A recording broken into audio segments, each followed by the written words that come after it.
வணக்கம். எல்லாரும் நல்லா இருக்கீங்களா? கொஞ்சம் இருங்க.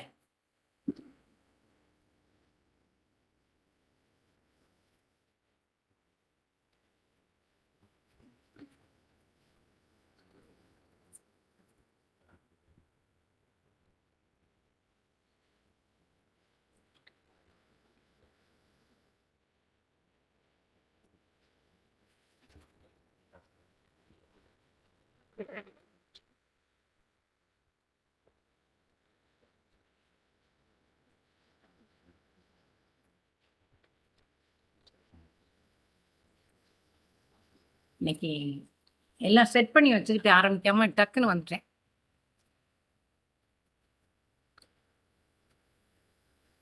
கொஞ்சம் கிளார் பண்ற மாதிரி இருக்கு.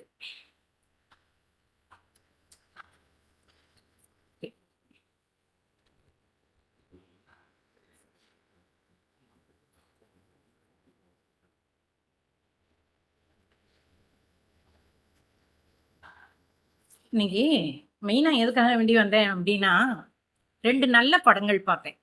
அந்த 2 படங்களையும் அ சொல்லணும் அப்படின்னு நெனச்சேன். உங்கள பார்க்க சொல்லணும். ஏன்னா, இப்போ என்னன்னு பார்த்தீங்கன்னா, அ நல்ல புது டைரக்டர்ஸ் வராங்க. நல்ல கருத்துள்ள படங்கள் எடுக்குறாங்க. ஆனா, அது வந்ததும் தெரியாம போயிருது. எப்ப வந்துச்சு, எப்ப போச்சுன்னே தெரிய மாட்டேங்குது. அதனால நல்ல படங்கள் பார்க்கும்போது அத பத்தி லைவ்ல சொல்லுவோம் அப்படின்னு நெனச்சேன். திடீர்னு முடிவு தான். யாரோ லைன்ல இருக்கீங்க. யாருன்னு தெரியல பேரு எனக்கு.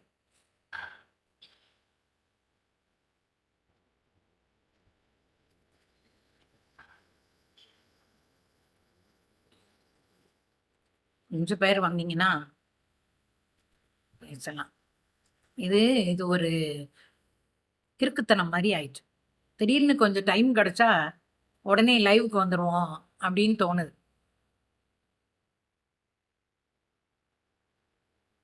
இந்த 2 படங்கள பத்தி சொல்றேன். கண்டிப்பா பாருங்க. அ முதல் படம் வந்து இன்னைக்கு நான் போஸ்ட்ல எழுதியிருக்கிறது. திட்டம் 1, திட்டம் 2, திட்டம் 2. பிளான் பின்னு நம்ம சொல்லுவோம் பார்த்தீங்களா? சாதாரணமா பிளான் பின்னு சொல்லுவோம். அந்த பிளான் பிய தான் திட்டம் 2ன்னு போட்டு படம். அதோட இயக்குனர் யாருன்னா, விக்னேஷ் கார்த்திக்ன்னு. எனக்கு முதல்ல நல்லா எடுத்திருக்கிறாரேன்னு மட்டும் நெனச்சேன். அப்புறம் தான் அ அவர் யாருன்னுலாம் பார்த்த பிறகு தெரிஞ்சது, பகல் நிலவு டிராமால அ இந்த பையன் நடிச்சிருக்கிறாரு. நான் முன்னால அ ஒரு ஒரு பீரியட் வரைக்கும்லாம் டிவி சீரியல் நல்லா இருந்தது. எந்த ஒரு நமக்கு ஒரு பிரஷர் குடுக்குற மாரி இல்லாம நல்லா இருந்தது. அந்த டைம்ல நான் நெறைய டிவி சீரியல் பார்த்துக்கிட்டு இருந்தேன். ஒரு 3, 4 பார்த்துக்கிட்டு இருந்தேன். அதுல ஒண்ணு பகல் நிலவு. அந்த பகல் நிலவுல நடிச்சவர் தான் விக்னேஷ் கார்த்திக். இவர் வந்து அ குறும்படங்களும் எடுத்திருக்கிறாரு. ஹாட்ஸ்பாட்டுங்கிற படத்துல நடிச்சிருக்கிறாரு. ஹாட்ஸ்பாட்டு இவர் இல்ல. அ இந்த படத்துல நடிச்ச பையன். அந்த ஹீரோ வந்து அதுல நடிச்சிருக்கிறாரு. யா இது கதை என்னன்னா, ஐஸ்வர்யா ராஜேஷ் வந்து போலீஸ் வேலைக்கு தேர்வாகுறாங்க. தேர்வாகி அவங்க கிளம்பி போறாங்க. ஊர்ல வெளியூர்ல போயி அ டியூட்டி ஜாயின் பண்ணணும். அந்த டைம்ல அ ஒரு ஸ்லீப்பர் பஸ்ல டிக்கெட் புக் பண்ணி அவங்க அவங்க ஃப்ரெண்ட் யாரோ புக் பண்றாங்க டிக்கெட்டு. பார்த்தா அதுல ஏற்கனவே ஒரு பையன் வந்து அந்த சீட்ல இருக்கிறார். அப்ப இவங்க சொல்றாங்க, "சார் இது எனக்கு புக் பண்ணதுன்னு." "இல்ல அந்த பையன் எனக்கும் இதுதான்." அப்படிங்கிறான். உடனே அவங்க முன்னாடி போயி அ அந்த பஸ்ஸு ஒரு ஹெல்ப்பர் இருப்பார்ல, அவர்ட்ட சொல்றாங்க, "மாத்தி விடுங்க. இந்த சீட்டு தான் எனக்கு குடுத்துருக்காங்க." அப்படின்னு சொன்னா, அவர் வந்து, "ஒண்ணும் பண்ண முடியாதும்மா. சீட்டு ஃபுல்லா ஆள் இருக்காங்க. நீங்க உங்களுக்குள்ள அட்ஜஸ்ட் பண்ணி நீங்களா கேட்டு யாரையாவது மாத்திக்கங்கன்னு" சொல்றாங்க. ஒருத்தரும் அத மாத்தி குடுக்கறதுக்கு தயாரா இல்ல. அப்போ இந்த பையன் வந்து ஒரு அக்செப்ட் பண்ணி, "வேண்டாம் நீங்க கம்ஃபர்டபுளா ஃபீல் பண்ணலன்னா, நீங்க இங்க இருங்க. நான் முன்னால டிரைவர் பக்கத்துல போய் உட்காந்துக்கிறேன்னு சொல்லிட்டு முன்னால போய் உட்காந்துருக்கிறாரு. அதுக்கப்புறம் இந்த பொண்ணு கொஞ்ச நேரம் இருந்துட்டு இப்ப கொஞ்சம் கில்ட்டியா ஃபீல் பண்ணுது.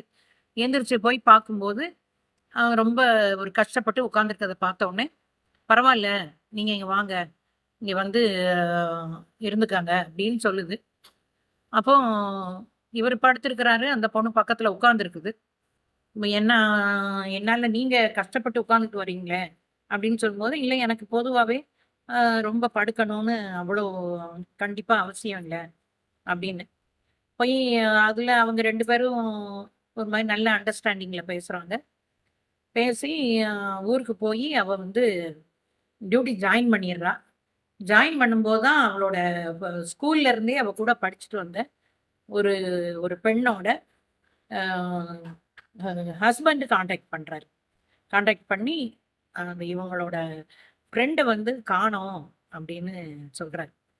அப்போ இவங்க இந்த ஃப்ரெண்ட தேடி கண்டுபிடிக்கிறது தான் படம். ஜான்சன் சார் வணக்கம். வாங்க. பெயர்கள் காட்ட மாட்டேங்குது. என்னன்னு தெரியல. நான் உங்க உங்க பிக்சர் மேல வர்றத பார்த்துட்டு தான் சொல்றேன். மத்தபடி பேரு வர்றது கான்டாக்ட் வந்து காட்ட காட்ட மாட்டேங்குது.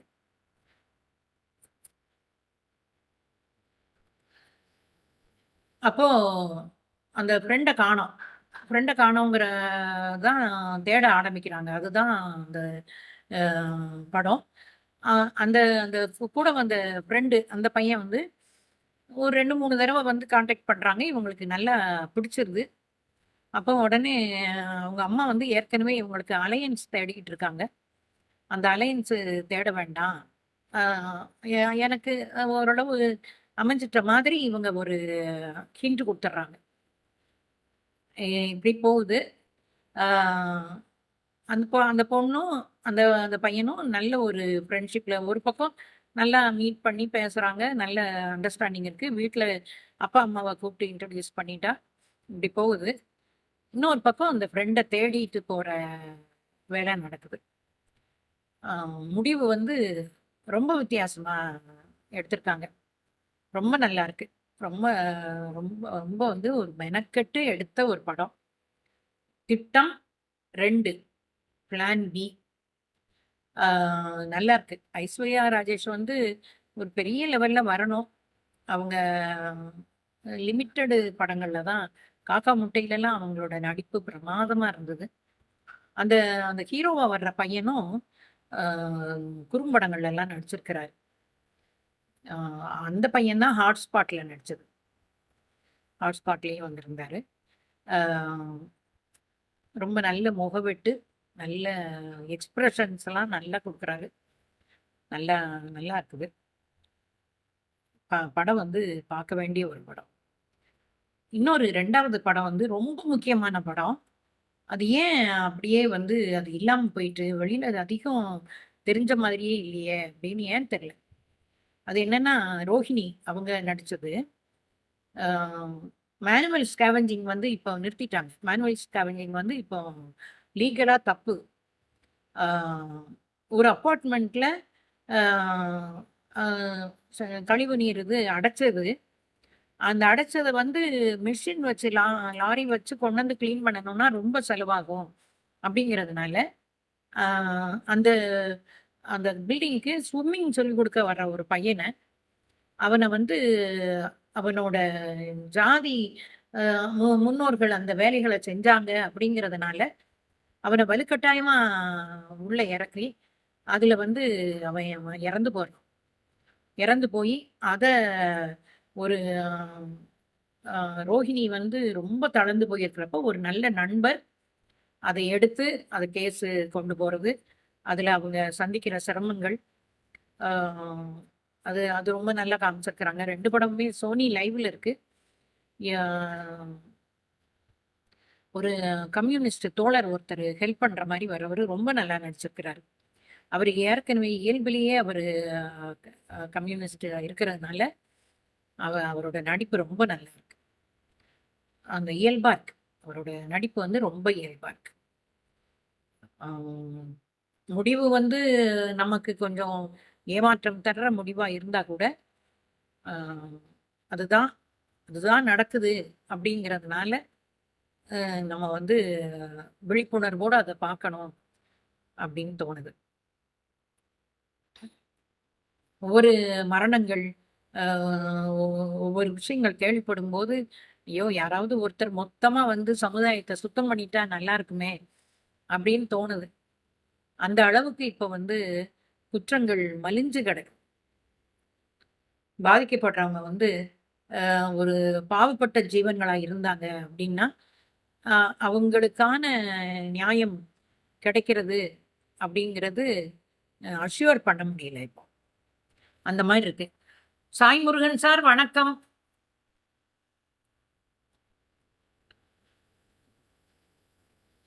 அது மாரி அ நீர் நீர்த்தடங்கள், ஆறுகள் பக்கம் அது எல்லாமே இப்ப வந்து கொஞ்சம் கவனமா போகாம இருக்கிறது நல்லது அப்படின்னு தோணுது. ஏன்னா, முந்தி வந்து நமக்கு தெரியும். ஒரு சீசன் எப்படி இருக்கும்?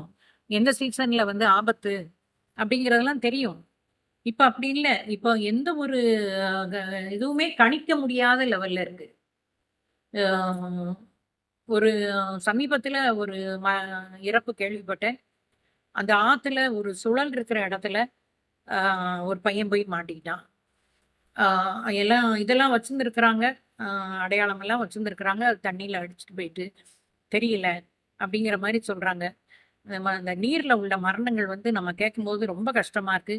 அதுவும் அவங்க சேர்ந்தவங்க கரையில இருந்து காப்பாத்த முடியாம தவிக்கிற தவிப்பு வந்து அ ரொம்ப இதா இருக்கு. சுப்ரா சார் வணக்கம். இப்போ வந்து நான் கொஞ்சம் புக் அதிகம் வாசிப்பேன். அ இப்ப வாசிச்சுட்டு இருக்கிற புக் என்னன்னா, தீன் எங்க திருநெல்வேலி நண்பர் தீன் எழுதின நீர்ப்பரணி. நீர்ப்பரணி தான் வாசிச்சுட்டு இருக்கிறேன். அது இப்ப வந்து அந்த ஆற்றுல உள்ள மரணம் சொன்னேன் பார்த்தீங்களா? அதனால எனக்கு அது கனெக்டடா இது ஞாபகம் வந்தது. என்னன்னா, இந்த நீர்ப்பரணி வந்து ஒரு ஒரு கிட்டத்தட்ட ஒரு ஒரு 100 வருஷங்களுக்கு முன்னாடி நடந்த விஷயங்கள்ல தான் சொல்லிட்டு வராரு. ஆனா, அப்பவுமே வந்து வெள்ளத்துல மாட்டிக்கிட்டு, அ ஜனங்கள் பட்ட கஷ்டம், அத அவ்வளோ அழகா எழுதியிருக்கிறார். அந்த அந்த ஒரு ஒரு மொத்த ஊரையும் அந்த வெள்ளம் வந்தப்ப வந்து எப்படி அழிக்குது. அ வெளிநாட்ல போயி கஷ்டப்பட்டு சம்பாதிச்சு குடும்பத்த காப்பாத்திக்கிட்டு இருக்கிறவங்க, அவங்க அவங்க அனுப்புற பணத்த ராமமூர்த்தி சார் வணக்கம். வாங்க. அவங்க அனுப்புற பணத்த அ இங்க ஊர்ல இருக்கிறவங்க, குடும்பத்துக்காரங்க அத சிக்கனம் பண்ணி சேமிச்சு நகைகளா எல்லாம் சேர்த்து வைக்கிறது. வெள்ளத்துல மொத்தமா அடிச்சுட்டு போறத அவர் சொல்றார். அது வந்து ஒழுக்கரை பெட்டின்னு ஒரு டெர்ம் வருது. நான் வந்து இதுவரை கேள்விப்பட்டதில்ல. எனக்கு புதுசா அந்த கதையில தோணுச்சு. கேள்விப்பட்ட பேரு ஒழுக்கரை பெட்டி. இந்த ஒழுக்கரை பெட்டிங்கிறது என்னன்னா, அ அந்த அவர்ட்ட நான் பேசினேன் ஆசிரியர்ட்ட. அது என்ன சார் அது நான் இதுவரைக்கும் கேள்விப்பட்டது இல்லையேன்னு கேட்டப்போ, அந்த பெரிய இரும்பு பெட்டியில கைப்பிடி வைக்கிற இடத்துல வந்து இந்த விரல்கள் இப்படி அ மூடி இருக்கிற மாரி இருக்கும். இதுல உள்ள அந்த ஒரு ஒரு தண்டு இருக்கும். அந்த மாரி இருக்கும். அதுக்கு பேரு தான் ஒழுக்கரை பெட்டி. அதுல அ ஒரு முக்கியமான பொருட்கள் எல்லாம் வச்சிருப்பாங்க அப்படின்னு சொன்னாரு. அப்போ அதுல ஒரு ஒரு குறிப்பிட்ட சீன் என்னன்னா, இந்த வெள்ளம் ரொம்ப அதிகமா வந்து அ ஒருத்தரோட வீடு அவர்தான் அந்த ஊர்லயே பெரிய பணக்காரரு. அவரோட வீட்ல ஒவ்வொரு மகளுக்கும் தனித்தனியா 5 ஒழுக்கரை பெட்டிகள் வச்சிருக்கிறாரு. அந்த 5 ஒழுக்கரை பெட்டிகள் அது ரொம்ப கனமானது. அந்த பெட்டிகள வந்து நகர்த்தணும்னா 6 பேர் சேர்ந்தா தான் நகர்த்த முடியும். அவ்ளோ கனமான பெட்டிகள். ஆனா அந்த ஆறு வந்த வேகத்துல அதுல 3 பெட்டிகள் அடிச்சுட்டு போயிருது. 3 பெட்டிகள் அடிச்சுட்டு போயிருது. அப்படியே ஆத்தோட போயி எங்கேயோ போயி அது மணல்ல சிக்கியிருக்கு. ஆ மக்கள் வந்து அந்த வெள்ளம் போயி தண்ணி கொஞ்சம் வடிஞ்ச உடனே, அ அந்த அந்த பொருள்களுக்கு உடைமையாளர்களும், அ அவ அதுக்கு சொந்தம் இல்லாதவங்களும் அத தேடி போறாங்க அப்படிங்கிற மாரி சொல்றாரு. அப்ப எனக்கு அந்த இடத்துல என்ன ஞாபகம் வந்தது அப்படின்னா, ஒரு ஒரு ஆக்சிடென்ட் நடந்ததுன்னா, செந்தில்குமார், வணக்கம். வாங்க. ஒரு ஆக்சிடென்ட் நடந்தது அப்படின்னா, வந்து அந்த பாதிக்கப்பட்டவங்களுக்கு உதவுறதுக்கு ஈக்குவலா, அங்க இருந்த பொருட்கள தூக்கிட்டு போறதும் இருக்கு நடைமுறையில. அது மாதிரி இவர் வந்து அந்த கதையில எழுதியிருக்கிறாரு. 100 வருஷத்துக்கு முன்னாடி நடந்தது இப்பவும் நடந்திருக்கு அப்படின்னா, நம்ம எந்த அளவுக்கு நம்ம வளர்ச்சி அடைஞ்சிருக்கிறோம் அப்படின்னு தெரியல. ஆ அது போயி அந்த ஒழுக்கரை பெட்டிகள் வந்து மணல்லலாம் மாட்டிக்கிட்டு இருக்கு. அத ஒருத்தர் வந்து பார்த்து, அ அது அவரு எடுக்கிறப்போ, எடுத்து போகும்போது, அந்த ஊர்ல உள்ளவங்க எல்லாருக்குமே தெரியுது, அந்த பெட்டி வேற ஒருத்தருக்கு சொந்தமானதுன்னு. ஆ ஆனா அவரு வந்து, "உங்க வீட்ல இருக்கிற வரைக்கும் தான் அது உங்களுக்கு சொந்தம். அது அ எப்போ வந்து ஆத்துக்கு வந்து வெளியில வந்துருச்சோ, அப்ப அது யார் எடுக்குறாங்களோ அவங்களுக்கு தான் சொந்தம்." அப்படிங்கிற மாரி எடுத்துட்டு போறாரு. அந்த அந்த ஒரு அதிகாரம் அது ஒரு 32வது இது எனக்கு நல்லா ஞாபகம் இருக்கு. அ அவ்ளோ அழகா அந்த வெள்ளத்தோட பாதிப்ப வந்து ரொம்ப அழகா சொல்லியிருக்கிறாரு. அ இப்பவும் வந்து போன வருஷம் 2, 3 வருஷங்களா நம்ம வந்து வெள்ளம் கேள்விப்பட்டுட்டே தான் இருக்கிற மாரி இருக்கு. ய ஒரு திருநெல்வேலியில ஒரு டவுன்ல ஒரு வீடு வந்து அப்படியே மொத்தமா உட்கார்ற வீடியோலாம் நம்ம பார்த்தோம்.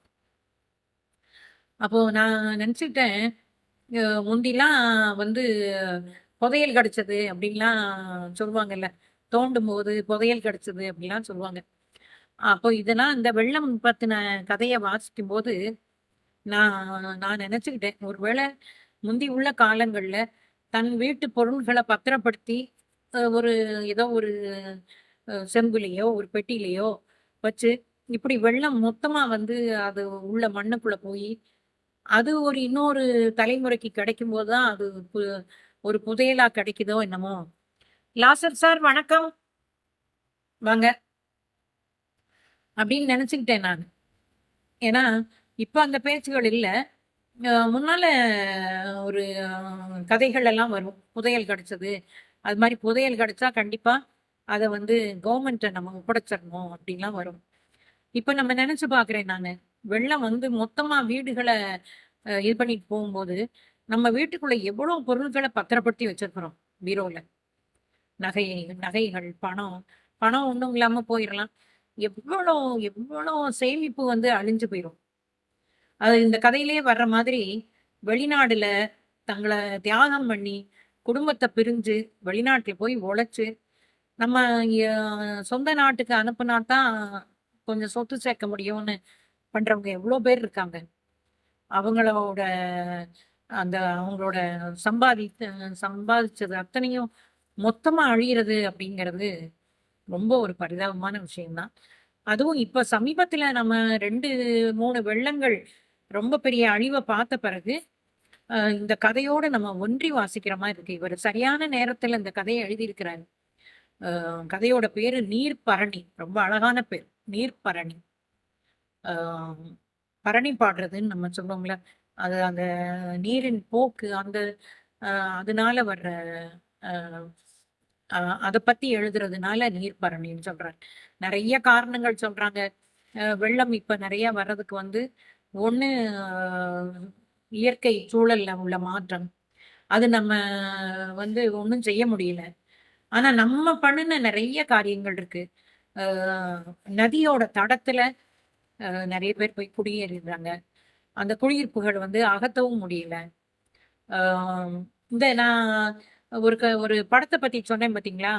ரோஹிணியோட படம் விட்னஸ்ன்னு. அதுல வந்து இந்த குடியிருப்பு மாற்றம் அதுல ஒரு ஒரு ஒரு பொருளா வருது. செம்மஞ்சேரின்னு மெட்ராஸ்ல ஒரு ஏரியா. நான் வந்து என் என் ஃப்ரெண்டோட அபார்ட்மெண்ட்டுக்கு போகும்போது, அந்த ஏரியால வந்து ம ப 14 மாடி, 22 மாடிலாம் உள்ள கட்டடங்கள் நெறைய இருந்தது. அது போற வழியில இந்த குடியிருப்புகள் இருக்கு. இவங்க வேற எந்த ஏரியாலயோ இருந்தவங்கள, அ அரசாங்கம் வந்து மாற்றி அந்த இடத்துல போய் வச்சிருக்காங்க. அப்ப நான் அத பார்க்கும்போது எனக்கு தோணுச்சு, பொதுவாவே மக்களுக்கு வந்து தனக்கு பக்கத்துல இருக்கிறவங்களோட கம்பேர் பண்றது ஒரு மனப்பான்மை உண்டு. அம் தூரமா இருக்கிறவங்கள பத்திலாம் ரொம்ப யோசிக்க மாட்டாங்க. தன்னோட வீட்டுக்கு பக்கத்து வீட்ல இருக்கிறவங்க, அவங்க ஒரு பொருள் வாங்கிட்டாங்கன்னா, அ நம்ம அதே மாரி வாங்கணும் அப்படின்னு நெனைப்பாங்க.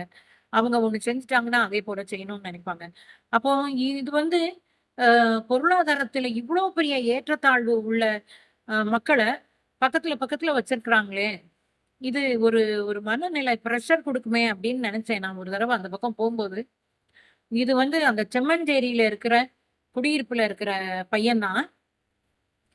ஆனா, அவன் நல்லா படிக்கணும், நல்ல வேலைக்கு வரணும் அப்படிங்கிறதுனால, ஆ அவன் நெறைய முயற்சி பண்ணி செய்றான். அ அந்த அபார்ட்மெண்ட் இருக்கிற இடத்துல உள்ளத யூஸ் பண்ணிக்கிறான்.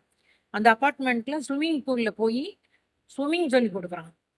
அந்த மாரி இருக்கிற பையனத்தான் அந்த கழிவறைய அந்த கழிவுநீர் தொட்டி, அத சுத்தம் பண்றதுக்கு எறக்கி விட்டு அவன் வந்து ஆனா அதுல கூட எனக்கு ஒரு மனச கலக்க வச்சு செஞ்சது என்னன்னா, அது பழக்கமே இல்லாத பையன். வலுக்கட்டாயத்தின் பேர்ல அது உள்ள இறங்குறான். ஆனா அந்த செக்யூரிட்டி சொல்லும்போது சொல்றாரு, 2 தடவ உள்ள இருக்கிற அடைச்சிருக்கிற பொருள எடுத்து போட்டாமா, 2 தடவ எடுத்து போட்டுட்டு 3வது தடவ வந்து அவன் மூச்சு பேச்சு இல்லாம போயிட்டான் அப்படின்னு சொல்றாரு. இப்ப வந்து எவ்வளவோ டெக்னாலஜிய கண்டுபிடிக்கிறாங்க. ஒரு ஒரு ஹோட்டல்ல வந்து கணபதி சார் வணக்கம். வாங்க. ஒரு ஹோட்டல்ல வந்து பரிமாறுறதுக்கு ரோபோ வருது. அ நெறைய ரோபோ வந்து செய்ற மாதிரி நெறைய காரியங்கள் காமிக்கிறாங்க. நம்ம இப்போ உடனடியா செய்ய வேண்டியது வந்து, இந்த மாதிரி ஒரு ஒரு ரொம்ப கஷ்டப்படுற ஒரு வேலைய மனுஷங்கள வச்சு செய்றத வந்து அடியோட நீக்கணும். அத அரசாங்கம் ரொம்ப முயற்சி எடுத்துக்கிட்டு இருக்கிறாங்க. லீகலா அது தப்பு. மனுஷங்கள இறக்குறதுங்கிறது லீகலா தப்பு. ஆனா, அங்கங்க மக்கள் இத பண்ணிக்கிட்டு தான் இருக்கிறாங்க. அவங்களுக்கு வந்து என்னன்னா, அவசரத்துல அது கிளியர் ஆகணும். அதுக்கு யாரோ ஒருத்தன அதுக்கு பலிகடா ஆக்கணும். இவங்க இவ வேற யாருமே அதுல உள்ள இறங்குறதுக்கு தயாரா இல்ல. இந்த இந்த கருத்து வந்து வச்சு முன்னாலேயே ஒரு கதை வந்தது. ஒரு பையன் அதே போல வந்தது. இது வந்து எவ்வளோ ஒரு ஒரு முக்கியமான ஒரு விஷயம். நந்தினி வணக்கம். வாங்க. வெங்கட்ரமணி சார் வணக்கம். இது வந்து எவ்வளோ ஒரு முக்கியமான ஒரு விஷயம். ஆ நெறைய லா லா பாயிண்ட்ஸ் எல்லாம் நெறைய பேசுறாங்க. பொதுவா சில படங்கள்ல வந்து court good evening. Court scene வந்து அ இயல்புக்கு மாறா இருக்கும். அதாவது அந்த காலத்துல வந்தது பரவால்ல. விதி படத்துல முத்து சுதாகர் சார் வணக்கம். அ அந்த காலத்துல வந்து அ அந்த மாரி ஒரு வசனங்கள் ரொம்ப நல்லா அழுத்தமா போட்டு, அ அதுக்காக வேண்டி 2 வக்கீல் மாறி மாறி பேசுறது. இதெல்லாம் அந்த காலத்துல வந்தது ஓகே. ஆனா இப்பவும் வந்து திரைப்படங்கள்ல ஜ ஜட்ஜுக்கு மேல சத்தம் நம்ம அங்க குடுக்கவே முடியாது. வணக்கம், வணக்கம். வாழ்க வளமுடன். ஆ நான் வந்து ஒரு ஆஃபீஸ் விஷயமா ஒ ஒரு சந்தர்ப்பத்தில கோர்ட்டுக்கு போகிற ஒரு சந்தர்ப்பம் வந்தது. வணக்கம்மா. கோர்ட்டுக்கு போற சந்தர்ப்பம் வந்தது. ஒரு டிபார்ட்மெண்ட் கேஸ பேசுறதுக்காக போனேன். அப்போ எனக்கே கொஞ்சம் பயமா தான் இருந்தது. அவ்வளோ பவர்ஃபுல்லா இருக்காங்க ஜட்ஜு. ஆ நம்ம வந்து அந்த தேவைக்கு தான் பேசுற மாரி இருக்கு. ராஜேந்திரன் சார் வணக்கம். வாங்க. அந்த தேவையான வார்த்தைகள் மட்டும் தான் பேசுற மாதிரி இருக்கு. அதுக்கு மேலலாம் பேச முடியல. ஆ ஒரு ஒரு சரியான நம்ம தகவல் கொண்டு வரலனாலும், அவங்க வந்து கோர்ட்டோட நேரத்த நீங்க வீணாக்குறீங்களே! அப்படிங்கிறது ரொம்ப ஸ்ட்ரிக்ட்டா சொல்றாங்க. அப்படிதான் நம்ம நடைமுறையில இருக்குதுன்னு நெனைக்கிறேன். ஆனா நெறைய படங்கள்ல வந்து அந்த நடைமுறை காட்சி 2 வக்கீல்ல ஒருத்தர் ரொம்ப பேசுறது, நக்கலா பேசுறது, அதெல்லாம் வருது. ஆனா இந்த பர்ட்டிகுலர் படத்துல கோர்ட் சீன் ரொம்ப டீசென்ட்டா எடுத்துருக்காங்க. அளவா எந்த அளவுக்கு நடக்குமோ, அந்த அளவுக்கு தான் அவங்க பேசுற மாரி இருக்கு. ஆ அது வந்து ரொம்ப நல்லா இருக்கு. லீகல் பாயிண்ட்ஸ் கரெக்ட்டா டிஸ்கஸ் பண்றாங்க. ஆனா ஏன் வந்து பெரிய அளவுல இந்த விட்னஸ்ங்கிற படம் பேசப்படல அப்படிங்கிறது தெரியல. ரோஹிணி வந்து இயல்பாவே அவங்க கொஞ்சம் கம்யூனிச கருத்துகள் உள்ளவங்க. கம்யூனிச கருத்துகள் உள்ளவங்க. அவங்க அந்த ரோல வந்து ரொம்ப நல்லா செஞ்சிருக்காங்க. மொத்தமே படத்துல அவங்களுக்கு அநேகமா ஒரு 4, 5 சாரி தான் இருக்கும். அவ்வளோதான் இருக்கிற மாரி இருக்கு. அந்த அ சின்ன சின்ன இடங்கள்ல மட்டும் தான் மாறுற மாரி இருக்கு. மீதி நேரம் எல்லாமே வந்து அந்த யூனிஃபார்ம். அந்த கிளீன் பண்றவங்க போடுற யூனிஃபார்ம் சாரி தான். அ ரொம்பனா ரொம்ப நல்ல படம். அ அடுத்து நான் அத பத்தியுமே எழுதலான்னு இருக்கேன். ஏன்னா, அ ம மார்க்கெட்டிங்கிறது இன்னைக்கு ரொம்ப ஒரு அத்தியாவசியமான தேவையா இருக்கு. இந்த மாதிரி படங்கள் வந்து கவனிக்கப்படாம போயிறக்கூடாது அப்படிங்கிறது தோணுது. அதனால இன்னைக்கு 2 படங்கள பத்தி பேசியிருக்கேன். அ சோனி லைவ்ல இருக்கிற 2 படங்கள். ஒண்ணு விட்னஸ், இன்னொன்னு வந்து என்ன சொன்னேன்? திட்டம் 2 வயசானது. மறந்து மறந்து போகுது. திட்டம் 2 அ விட்னஸ் 2 படங்கள் 2 படங்கள பத்தி பேசியிருக்கேன் இன்னைக்கு. நெறைய விஷயங்கள் பேசுறதுக்கு இருக்க தான் செய்யுது. பத்திரமா இருங்க. ஆரோக்கியமா இருங்க. நேரம் ஆயிட்டு. இன்னொரு தடவ பார்க்குறேன். வேற இதே மாரி ஒரு டைம் கிடைக்கும்போது பார்க்குறேன். ஓகே. பபாய்.